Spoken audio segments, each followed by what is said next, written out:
ঘূর্ণিঝড় রেমালের আঘাতে ব্যাপক ক্ষয়ক্ষতি হয়েছে উপকূলীয় এলাকায়। এর বিস্তারিত জানাতে ভোলা থেকে সরাসরি যুক্ত হচ্ছেন সহকর্মী ছোটন সাহা।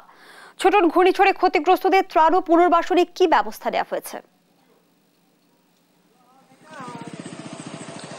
জুই, যেমনটি বলছিলেন, ঘূর্ণিঝড়ের পর থেকে যে সময় যত বাড়ছে ঠিক ততই আমরা দেখতে পাচ্ছি যে উপকূলে কিন্তু মানবিক বিপর্যয় দেখা দিয়েছে। বিশেষ করে যারা জলাবদ্ধতার সৃষ্টি হয়েছে যে সমস্ত এলাকায় যে জলোচ্ছ্বাসের কারণে, সেই সমস্ত এলাকাগুলোতে কিন্তু আমরা আজকেও দেখতে পেয়েছি কিন্তু মানুষ পানিবন্দী অবস্থায় অসহায় দিন কাটাচ্ছে বলা যায়। এবং আজকেও দ্বিতীয় দিনের মতো আমরা দেখেছি জেলা প্রশাসনের পক্ষ থেকে ত্রাণ সহায়তা দেওয়া হয়েছে এবং চিলেকোঠা নামের একটি বেসরকারি স্বেচ্ছাসেবী সংগঠন থেকেও কিন্তু দুর্গত এলাকায় খাদ্য সামগ্রী বিতরণ করা হয়েছে এবং সে কার্যক্রম কিন্তু এখনো চলমান রয়েছে। এবং ভোলার জেলা প্রশাসক যেমনটি বলছিলেন, তিনি আমাদেরকে বলছিলেন যে জেলা প্রশাসন থেকে যে বরাদ্দ দেওয়া হয়েছে ৩৭৫ মেট্রিক টন চাল এবং নগদ ১৮ লাখ টাকা, এর পরেও যদি বন্যা দুর্গত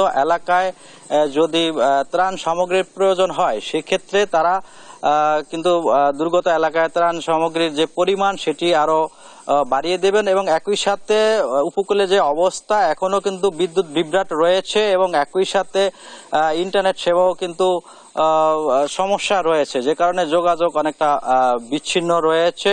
এবং আপনাকে যদি আরেকটি তথ্য একই সাথে যুক্ত চাই, এই ঘূর্ণিঝড়ের পর থেকে কিন্তু সাপের উপদ্রব কিন্তু অনেকটা বেড়েছে। আমরা বিভিন্ন জায়গা থেকে খবর পাচ্ছি যে বিভিন্ন রাসেল ভাইপার সহ বিভিন্ন বিষাক্ত সাপের উপদ্রবও কিন্তু বৃদ্ধি পেয়েছে।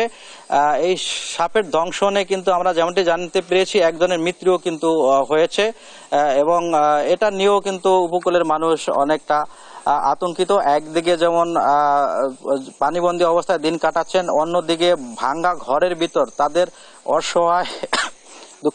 অসহায় দিন যাপন করতে হচ্ছে।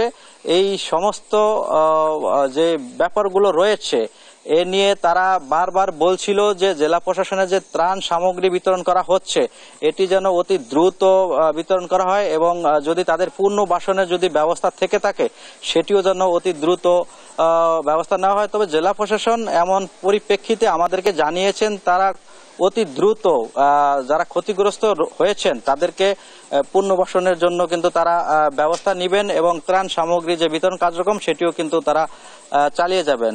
তো এ ছিল আমার কাছে ভোলাতে যে ঘূর্ণিঝড় পরবর্তী উপকূলের সার্বিক অবস্থা। ফিরে যাচ্ছি স্টুডিওতে জুইয়ের কাছে। জুই, ধন্যবাদ জানাচ্ছি আপনাকে। দর্শক, ভোলা থেকে যুক্ত ছিলেন সহকর্মী ছোটন সাহা।